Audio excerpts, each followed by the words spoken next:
Hai, saya Ain. Saya dari BG Sound and Light. Hari ini saya nak review satu speaker dari brand Alto, model TX410, 10 inci, 350 watt.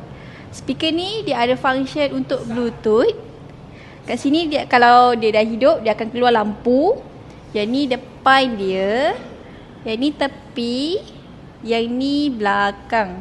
Jom kita review lebih dekat lagi. Okay, kalau korang tengok kat sini, dia ada channel 1, channel 2. Yang ni volume untuk channel 1. Ada function untuk line ataupun mic.